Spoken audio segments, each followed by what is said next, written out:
দেখো তাহলে আমরা এর পূর্ববর্তী ক্লাসে দুটি উদ্বুদ্ধ করেছিলাম, একটা ছিল স্থূলকোণের ক্ষেত্রে, একটা ছিল সূক্ষ্মকোণের ক্ষেত্রে, তাই না? সেখানে ছিল স্থূলকোণী ত্রিভুজের স্থূলকোণের বিপরীত বাহুর পর অঙ্কিত বর্গক্ষেত্র, ওই কোণে সন্নিহিত অন্য দুই বাহুর পর অঙ্কিত বর্গক্ষেত্রের সমষ্টি অপেক্ষাকৃত যে কোনো এক বাহু এবং অন্য বাহুর লম্ব বিক্ষেপের অন্তর্গত আয়তক্ষেত্রের দ্বিগুণের সমষ্টি সমান। এটা হলো স্থূলকোণী ত্রিভুজের ক্ষেত্রে। আরেকটা পড়াইছিলাম সূক্ষ্মকোণের, মানে উপপাদ্য 4, যে কোনো ত্রিভুজের সূক্ষ্মকোণের বিপরীত বাহুর পর অঙ্কিত বর্গক্ষেত্র ওই কোণে সন্নিহিত অন্য দুই বাহুর পর অঙ্কিত বর্গের সমষ্টি অপেক্ষা উহাদের যে কোনো এক বাহু এবং অন্য বাহুর লম্ব বিক্ষেপের অন্তর্গত আয়তক্ষেত্রের দ্বিগুণ পরিমাণ কম ছিল, তাই না? এখন এই উপপাদ্য 3 আর 4 মিলিয়ে মানে সৃষ্টি হয়েছে উপপাদ্য কত? 5। এই উপপাদ্য 5টা লোক বিজ্ঞানী অ্যাপোলোনিয়াস মানে এটা তৈরি করছে, এই জন্য এর নাম অনুসারে হয়েছে কি অ্যাপোলোনিয়াসের উপপাদ্য, তাই না? কারণ অ্যাপোলোনিয়াসের উপপাদ্য সাধারণ নির্বাচন কি বলছে? অ্যাপোলোনিয়াস বলছে ত্রিভুজের যে কোনো দুই বাহুর উপর অঙ্কিত বর্গের সমষ্টি তৃতীয় বাহুর অর্ধেকের উপর বর্গ এবং ওই বাহুর উপর অঙ্কিত মধ্যমার বর্গের সমষ্টি দ্বিগুণের সমান, তাই না? তাহলে আমরা এখানে এই যে ধরে নিলাম এই যে ত্রিভুজ এ বি সি এর এই যে এডি একটি মধ্যমা, এডি একটা কি মধ্যমা, তাই না? মধ্যমা। আমরা ত্রিভুজ এবিসি দেখো কথা বলছি, আমরা ত্রিভুজ ধরে নিলাম ত্রিভুজ এবিসি একটা মধ্যমা। মধ্যমা বলছো কাকে বলে? জি স্যার। দেখে মধ্যমা কাকে বলতে দেখ বলতে বলো। হ্যাঁ পারবা না তুমি?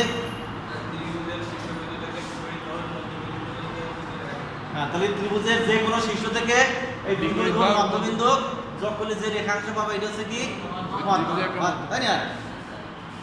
তাহলে প্রমাণ করতে হবে, দেখো প্রমাণ করতে হবে যে কত A B square plus S C square যে কোনো দুই বাহুর অঙ্কিত বর্গের সমষ্টি। তাহলে এ বি বাহুর বর্গ এ বি স্কয়ার আর যোগ এসি বাহুর বর্গ এসি স্কয়ার, এর সমষ্টি মানে যোগ। এটা সমান কি হবে? তৃতীয় বাহুর অর্ধেকের বর্গ। তৃতীয় বাহুর কোনটা? এই যে বিসি, বিসির অর্ধেকের কোনটা? বিডি, বিডি স্কয়ার প্লাস হলো কত ওই বাহুর উপর অঙ্কিত মধ্যমা, মধ্যমা হলো কত? এডি, এডি স্কয়ার। এর হলো দ্বিগুণের সমষ্টি সমান। এই যে সমষ্টি করে 2 দিয়ে গুণ করা যায়, 2 দিয়ে গুণ, ঠিক আছে? এটা আবার একটু ক্লিয়ার করে লিখতে হবে। তাহলে এখানে লিখি 2 ইনটু এই যে বিডি স্কয়ার প্লাস এডি স্কয়ার। এখন তুমি বলতে পারো স্যার আমি এখানে বিডি স্কয়ার দিলাম কেন? সিডি স্কয়ার দিতে পারতাম। বিডি আর সিডি তো একই, দুটো তো সমান। যেহেতু বি বিসি এর মধ্যবিন্দু, তাহলে এই বিডি আর ডিসির মধ্যে কোনো পার্থক্য নাই, তাই না? তুমি এখানে বিডি ব্যবহার করো, সিডি ব্যবহার করো, কোনো সমস্যা নেই, একই রকম পাবা। দুই পাশে তো সমান। হ্যাঁ, দুই পাশে তো সমান। এখন এইটা প্রমাণের জন্য আমরা কি করব? এই দেখো এ থেকে বিসি এর উপর কি করলাম? এই যে এ ই লম্ব টানলাম। তাহলে এই যে এই কোণটা কি হবে? সমকোণ। সমকোণ হবে, বুঝতে পারছো? তাহলে অঙ্কনে কি করছি দেখো, এই যে অঙ্কনে আমরা লিখলাম হলো এ থেকে এই যে বিসি এর উপর, আর এই চিত্র হলো বিসির উপর, আবার বিসি এর উপর বা তার বর্ধিত অংশের উপর লম্ব হইতে পারে, তাই না? যদি আমি স্থূলকোণ নিতাম, আমরা এখানে একটা ত্রিভুজ একটা চিত্র দিয়ে করতেছি, বুঝছো? জি স্যার। তাহলে এ থেকে বিসি এর উপর কত? এই যে এ ই লম্ব আঁকি, দেখো বোঝো নাকি? এখন দেখো এই যে ত্রিভুজ এ ই ডি, এটা প্রমাণে দেখো, প্রমাণে দেখো ত্রিভুজ এ ই ডি এ এই ই কোণ কত? সমকোণ। এক সমকোণ, তাই না? আবার এই যে ত্রিভুজ এ ই ডি এর বহিস্থ কোণ কোনটা? এডিবি, দেখছো? জি স্যার। এই যে ত্রিভুজ এ ই ডি এর বহিস্থ কোণ কত? A D B greater than কত? বিপরীত অন্তস্থ কোণ, বিপরীত এই যে অন্তস্থ কোণ কোনটা? অন্তস্থ কোণ এ ই বি, তাই না? কোণ এ ই বি। এই যে এইটা আমরা শিখছিলাম কোন ক্লাসে?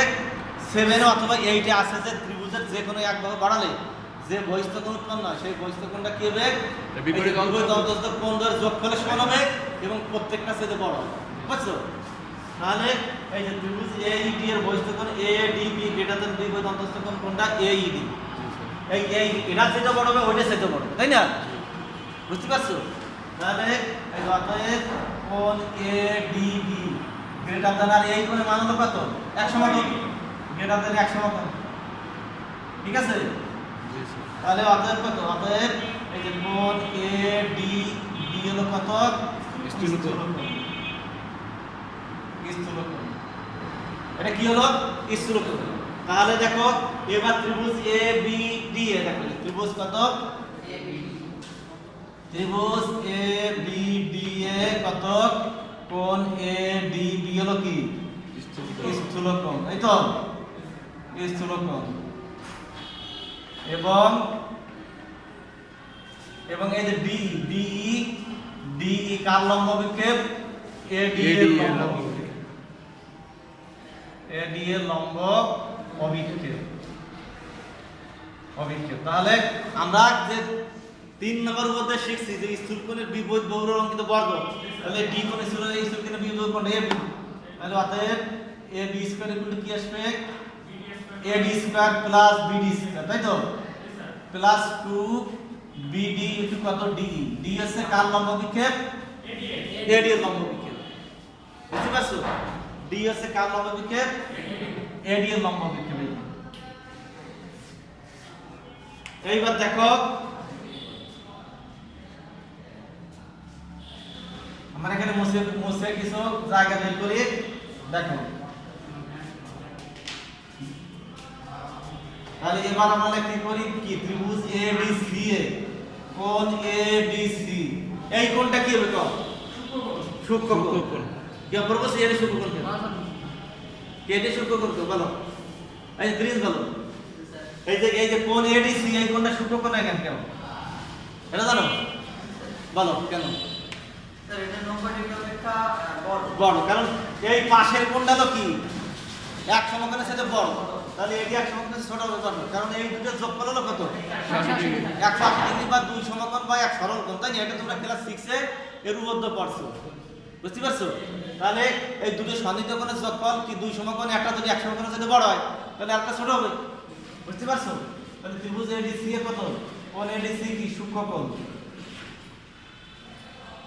সূক্ষ্মকোণ আর এর বিপরীত কোণটা AC AC তাই না তাহলে অতএব এই যে AC স্কয়ার ইকুয়াল টু আর এই কোণ সংখ্যা দুই হলো কোনটা AD বাহু AD স্কয়ার প্লাস হলো কত এই যে CD স্কয়ার আর সূক্ষ্মকোণের সেক্ষেত্রে কি হবে মাইনাস হবে জি স্যার মাইনাস 2 এই যে DC বাহু ইনটু AD এর লম্ব বিক্ষেপ কোনটা শিখলাম আমরা কোনটা DE লম্ব বিক্ষেপ এর আগের ক্লাসে কিন্তু আমরা প্রত্যেকটা বুঝে দিয়েছি তাহলে এই হলো কত DE ঠিক আছে এখন দেখো এই নিচের সমীকরণে যেটা এখানে বিডি বার করছি আমরা এক যেতে করার জন্য এই সিরিজ জায়গায় কি বিডি লিখলাম বুঝতে পারছো যেহেতু এটা সমান হ্যাঁ তাহলে আর এই যে AC square equal to AD square plus এই যে এখানে লিখলাম BD square plus 2 BD into কত DE এই হলো 2 নম্বর এখন 1 আর 2 যোগ দাও প্রমাণ হচ্ছে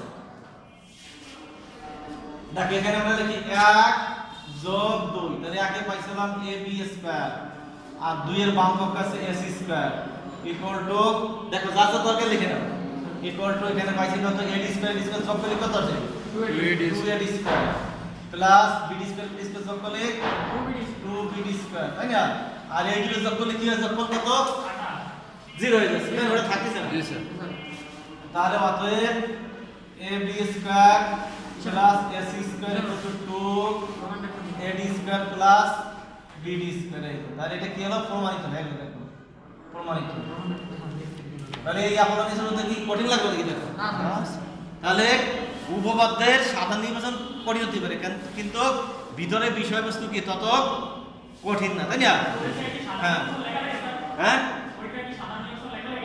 এই সাধারণ নির্বাচন মানে যদি সৃজনশীল আকারে আসে তাহলে সাধারণ নির্বাচন দরকার নাই ওকে চিত্র আঁকে বিষয় নির্বাচন শুরু করলে বুঝতে পারছো কারণ তুমি তো বুঝতে পারছো কি চাইছে আর এইখানে তো সাধারণ নির্বাচন মানে সাধারণ নির্বাচন তো বাংলা লেখা থাকে, আর বিশেষ নির্বাচন কি চিত্র আলোকে লিখতে হয়। এই যে চিত্র আলোকে আমরা একটা বিশেষ নির্বাচন লিখি, তাই তো? হ্যাঁ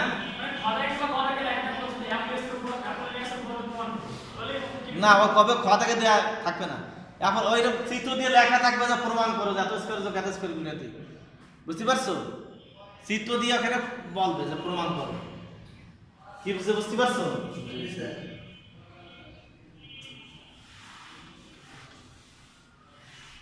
এখন মনে করো এই যে এইটাকে যদি আমরা সৃজনশীল আকারে প্রকাশ করতে চাই এই প্রশ্নটা তাহলে এর আর একটু কি করতে হবে, আর একটু করতে হবে। মনে করো এই যে তখন এইটা রাখলাম না, এটা তো আমরা অঙ্কন করছি, এটা রাখলাম না, তাই না?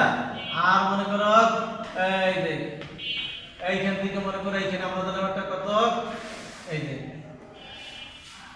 এইখানে মনে করে দিলাম এই যে ই, আর এইখানে একটা দিলাম মনে করো এ, তাই না? বুঝতে পারছো? তারপরে আমরা কি এই যে চিত্রকে আমরা ক থেকে মনে করো এই যে ক থেকে তুমি প্রশ্ন দিলে যে আপন শব্দ বর্ণনা করতে দিতে পারো, বুঝতে পারছো? তাই না? অথবা সাধারণ নির্বাচনে লিখে দেবো তাহলে এই যে চিত্র দিয়া যখন তুমি এর সৃজনশীল করবে তখন এটা কি চিত্র দিয়া, আমি চিত্র দিয়ে সৃজনশীল দিতে পারি, চিত্র ছাড়াও সৃজনশীল দিতে পারি। আমি এখানে লিখলাম যদি আসলে ইয়াপোনিয়াসের সূত্রটা ই করো তাহলে লেখো, তখন শুধু বাংলাটা লেখো, সাধারণ নির্বাচনে সাধারণ নির্বাচনে লেখো। এরপর তুমি লিখতে পারো এই যে এই কথাকে তুমি এটা দেখতে পারো এই যে ত্রিভুজের পরিবৃত্তের ব্যাসার্ধ, ত্রিভুজের মনে করে লিখলাম ত্রিভুজের পরিবৃত্তের ব্যাসার্ধ কত, মনে করো 3 সেন্টিমিটার হলে এই যে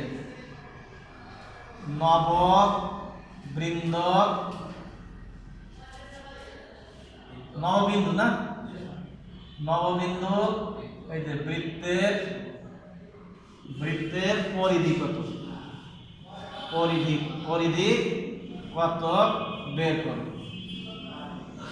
তাহলে তোমার এই যে নববিন্দু বৃত্তের ব্যাসার্ধ আর এই যে পরিবৃত্তের ব্যাসার্ধের মধ্যে সম্পর্ক জানতে হবে, তাই না?